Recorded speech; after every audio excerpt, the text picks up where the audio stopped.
ងារទៅសម្រាប់ខ្ញុំសប្បាយចិត្តពីអាប់លេខបានអានេះគឺជាបានទី2ដែលខ្ញុំទទួលបានទី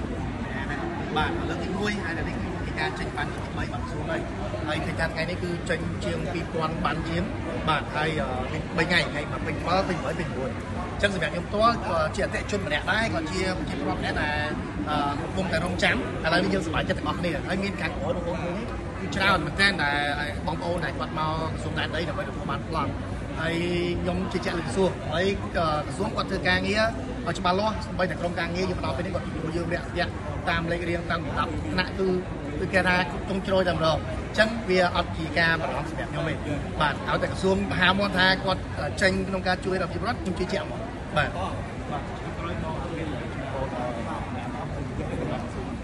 បាទសម្រាប់ខ្ញុំទាំងពីរនាក់តំណាងឲ្យឧស្សាហ៍អរគុណហើយក៏ជាតំណាងដល់អតិថិជនទាំងអស់គ្នាតែកំពុងតែចាំបានដែលជាកម្មសិទ្ធិផ្ទាល់ខ្លួនរបស់ខ្លួនដែលបានការងារឈាមតែទិញបាទគឺសប្បាយចិត្តហើយក៏សូមអរគុណដល់អាដាមប្រធានបាទសាច់ម៉ាល់ដែលគាត់បានជួយមែនតើគឺបាទគឺស្វាស្វែងជួយដល់ដោះស្រាយជាប្រវត្តិជាពិសេសគឺមិនឲ្យជាប្រវត្តិបារម្ភតាក់ទងជាមួយនឹងការបាត់គ្រាប់ឬក៏បាត់ប្លង់អីទេគឺគាត់ធានាជូនហើយក្រសួងគឺថា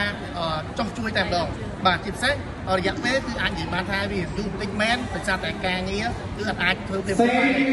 ពិសេសតាមការងារនីមួយៗខ្ញុំយល់ហើយមួយទៀត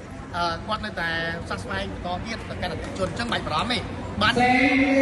បានកម្មសិទ្ធិរបស់យើងដឹងតែបានហើយដោយសារតែវាមិនទៅតាមដំណាក់កាលអញ្ចឹងណាហើយថ្ងៃនេះគឺជាថ្ងៃចេញបានទី3អញ្ចឹងអរគុណហើយសង្ឃឹមថាអាដាមនឹងជួយបន្តទៀតដល់ជាប្រវត្តិយើងតែកំពុងរងចាំបាទហើយសូមជូនពរដល់អាដាមទទួលបាននៅពុទ្ធពលដែលបុព្វការីវណ្ណៈសុខៈពលៈជាពិសេសទៅណាជួបតែបាទគេថាសុខសុវត្ថិភាពជោគជ័យគ្រប់ភារកិច្ចការងារផង